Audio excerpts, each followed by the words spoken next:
Hey there guys, it's Smitty6166 here from BF3 Gamers, and today we're going to talk about Battlefield 3 Endgame, and then Battlefield 3 in general, as sort of like an overview, because sadly, Endgame, as its name might suggest, is the last expansion we're going to get. Unless EA and DICE pull out a card from under their sleeve and goes, aha! We see you for this last one, and there we have our last expansion, which I dropped as a card on my desk. Yes. So, with that in mind, we shall jump straight into this. Apologies in advance for bad gameplay and motorbikes. I haven't played Battlefield 3 in ages, since Aftermath, and I played a couple of rounds and got the crossbow. And then, the motorbikes are just too damn fun. I'm sorry, they are. Every little bridge or anything you can find is now automatically a dirt bike jump. It's great. It's like being young all over again, or having a motorbike all over again. So, the first thing we'll go into here will be the new maps, which are all themed, which is rather nice. They are all themed on the 4 seasons, so we have spring, summer, autumn, winter. And the first one I'm going to talk about will be the Sabian pipeline, if I'm saying that right. And the way this one feels is there is nothing from the previous expansions, but the others are. I'll explain more in a bit. But this one feels like this was the map for this expansion. It's very open, it's also very tight clustered in some places. So in a way there's some armed kill in close quarters and some aftermath as well. But at the same time, it is dirt bike heaven, because the way they've done the map is there's like a little ridge every so often, and it's just dirt bike heaven to leap across, and you can just get over minefields. As well as sit there and voice comms if you're on a team of like 20 plus people and just shout, there are mines on the route between A and D, for instance. Or as we shout out, mines Alpha Delta. So someone knows they're on the road there. But one of the things about the map that has been quite enjoyable, besides the dirt bikes, is sort of the middle oil refinery bit, because this is all based around an oil refinery. And this central area is so tight, but at the same time, because they've got the grated floor, you can shoot up, you can shoot down, you can essentially shoot round a corner as well by shooting at a funny angle past some of the refining tanks. And that area is very good. It is a very tight, close-quartered area, and it is a highly enjoyable thing to do. There's also a nice little shipping container area, which is very tight and close quarters. It feels very much like playing a close quarter combat map or Aftermath, with the way the shipping containers are arranged. There's a lot of parkouring you have to do to try and manoeuvre out of it. It's also great for setting up C4 traps, claymores, landmines, whatever. That's quite enjoyable. One of the other points in this was also like a warehouse shipping area, and that's been quite enjoyable. It's like playing a good old bit of Battlefield on, say, Operation Firestorm or Caspian Border, and just holding this flag that's sat in the pit of lorry loading bay and picking people off from the roof as a sniper. And overall it's been a good map. The only problem I've had with it is that, and with this expansion in general as well, is that there's this weird graphical bug at the minute. Especially, it's very visible on the Sabian pipeline, and for some reason the roads and the trees, I don't know if it's where the grey is meant to be, my computer doesn't like it, but they come out this very bright yellow when I'm playing, and it's quite irritating. I don't know if that's a bug with it, but anyway, we shall move on from that, because it's only a minor graphical thing, something that could probably be fixed with driver updates. So since we move on to winter, we shall move on to spring, and that brings us quite nicely to Operation Riverside. Now this is one of the maps that I will say feels very much like playing Armored Kill. They're tight in places, but at the same time your view from one end to the other is quite clear. I know that sounds silly, but that was kind of like the way Armored Kill felt, with the fact that yeah, your view is restricted in places, but at other points your field of view is so open you can actually snipe with the tank and do some damage to sort of help your team out without getting yourself into sort of major confined spaces. And this is fairly obvious around point C, in the middle of the map where there's a warehouse. That is very clustered, and it does feel like playing more Aftermath than Close Quarters. But overall, it's still quite a good map. There are deliberate jumps put in places like metal sheeting on dirt ramps and things. It's kind of hinting you can ride your dirt bike off there. Again, sorry for mentioning dirt bikes.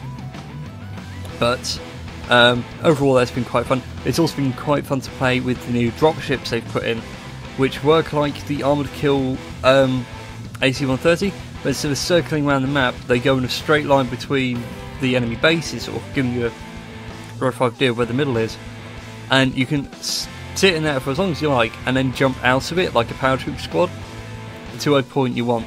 So let's say you've got control of the dropship, and then you're losing point B.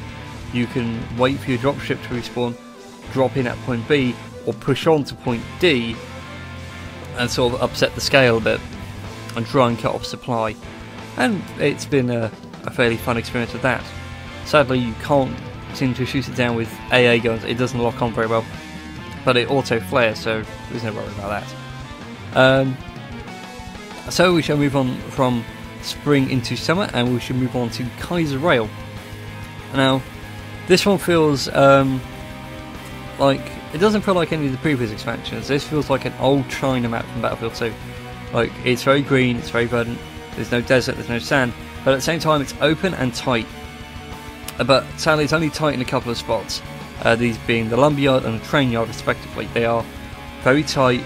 If you're in a tank, it's very hard to get a clean shot on someone, but as infantry, it's fantastic for manoeuvring around tanks, manoeuvring around other people, and sort of drooping them and doubling back and then getting dog tags, or just getting a nice quick easy kill and then continue capturing the point. The only problem I have with this map is where some of the cover it's destructible cover, so if you're trying to be a sniper or a javelin team, you will get picked off insanely quick. And I was playing this on the 64 player variant, so it's the largest map, and it was impossible to get anywhere. If the enemy team has a decent air superiority, you're not going to win, because they can just keep you hemmed down at a point that they want you to. But that's only my gripe from what I have been playing. And then we go from summer into autumn, which will be what I think is Never Down Flats. That feels like a very awesome map because it's farmyard with combine harvesters out there harvesting what I'm guessing is wheat or hay or something, well, possibly wheat, and then baling the hay. And that one is also like an Armed Kill inspired map, where you've got these large open fields to sort of fire your tanks over and things like that. But at the same time, some of the warehouses and farm buildings are like playing Aftermath and Close Quarters, depending which one you are. A good point for Close Quarters players is the warehouse objective, which sits right in the middle, no way you can miss it. In there are shipping crates piled wall to wall, floor to ceiling, and they are like, it's like having like a giant hamster cage with like all the little pipes and things for the hamster to crawl through. They are fantastic. You can go through those, you can go up and over them, you can go sort of up and onto the scaffolding at the side, along the balcony, you can shoot in from outside along the roof, and it's quite a good point. Very difficult to capture, but also very difficult to hold if you're not careful, because someone can get the drop on you, someone can come in from underneath you, above you, to the sides of where you're standing, and generally make your day rather bad. So all in all, these maps are quite good. My least favourite of them has to be Kaiser Rail, for the obvious reason that I haven't played it a lot, but also if the enemy has decent air superiority, you might as well just say GG and go find another game, because you're not going to win. Unless somehow they make a humongous mistake and let you capture all the points because they're too focused on air. So with that all said and done, now we should move on to the two new game modes we got with this.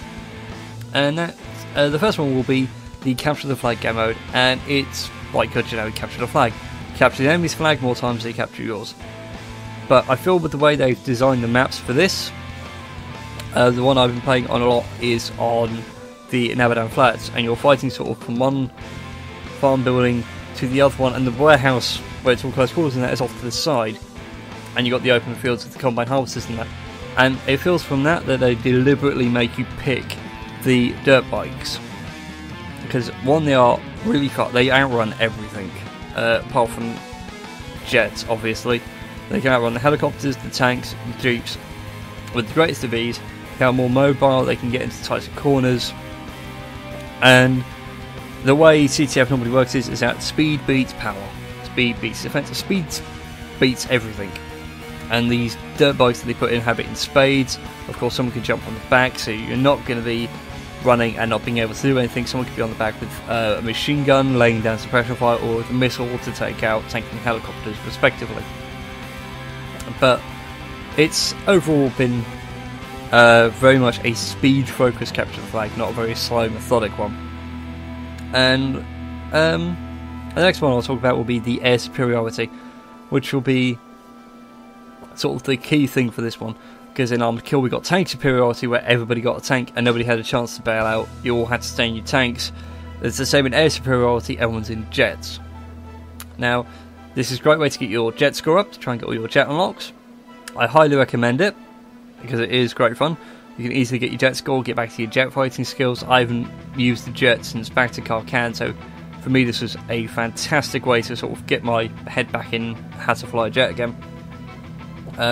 Better enjoyed if you're really high skill, and I say that because if someone has beam scanner, you are screwed, because now the way beam scanner works, it's keeping lock on even after flares are deployed, so you can hold on to that extra missile, reload, and of course by the time their flares are ready, you're now reloaded. You can double fire, take them out, move on to your next target.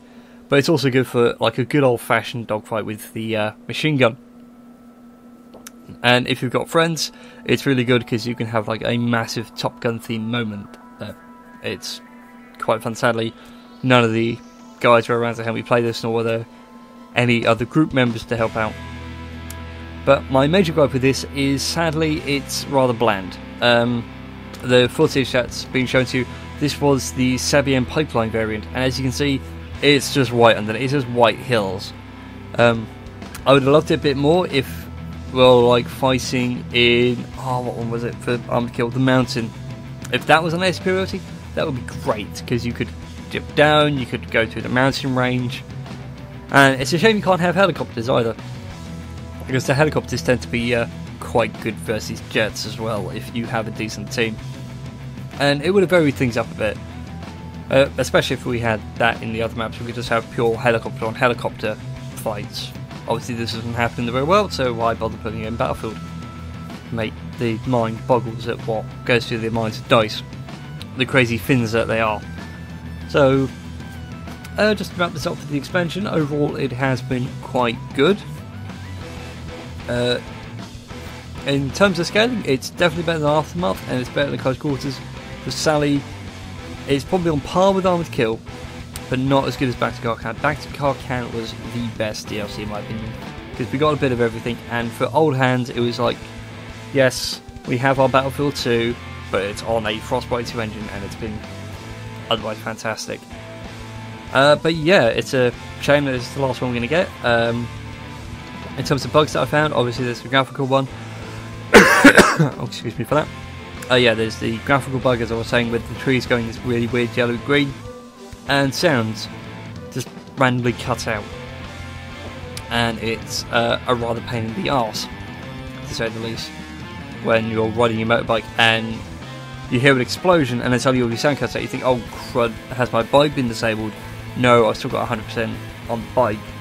What's wrong? What's wrong? And then suddenly the sound sort of fades back in, and it's really weird. It's also quite annoying and destroys the immersion a bit.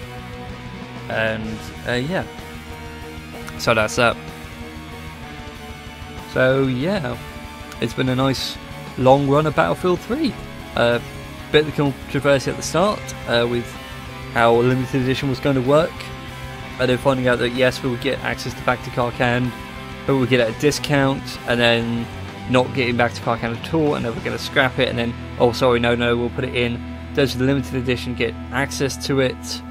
It's been a bumpy road, to say the least, and of course then when Premium was announced, people getting up in arms, and then sort of realising actually financially it worked out slightly better for you, but it was just sort of put wrong. But it has been a nice run we got Battlefield 2, which is like playing Bad Company 2, but on a better engine. It was better stabilised, and we got back to Karkan, which sort of said, hey, we admit the previous Battlefields have been better balanced than this one. And then we got Close Quarters for those that like to use shotguns and submachine guns a lot. Then we moved on to the Armored Kill, which is like playing the China maps again on Battlefield 2, but also at the same time being something new to the table with tank destroyers, mobile artillery, and the AC-130 gunship. Humongous fun when you're in the gunner seat. The AC-130. And then, of course, we went to Aftermath, which was kind of a letdown. Not to say it wasn't fun, but it was kind of disappointing with what we got compared to the previous ones. It felt really shallow, and it's like getting through sort of a nice dinner and then saying, oh, I'll have the super mega chocolate cake, and then it coming as a wafer thin mint. And then of course we got this one, which is the super mega chocolate cake that we ordered. Of course we got the new vehicle and the dirt bike. It's been humongous fun. The dropship brings some crazy play in it. The fact that it can drop infantry, occasionally it drops APC down as well, and that can really mess up people's plans for the map. So like you can hang on to it so it's behind enemy lines. Sorry, I've got a bit of a chest problem at the minute. I'm trying to get over it, and it has been a very enjoyable experience overall. So thank you DICE for making this game. Thank you EA for publishing it. I like to see what we get for Battlefield 4. Hopefully it's a little bit better handled than this, and a little bit better handled than SimCity. I'm sorry, but that fiasco was terrible, and you probably hurt your reputation more than Blizzard did with the Diablo 3 launch, in my honest opinion. And I hope that something good comes from all this, of course. Like, we get more players when the launch goes live on the 24th, I believe it is. Yeah, it must be the 20th. It's 2 weeks after the initial release, and we've only got it sort of, I think we got it on the 13th, I think. So yeah, it'll be like the 27th, towards the end of this month anyway. It's sort of generally available to everyone. PC premium players have now all got it on all consoles. PS3 get it next week on Xbox, and PC get it after us. So yeah, my name has been Smitty6166. I will see you next time for some sort of review or chat or whatever, and I will see you then. Ta-ta.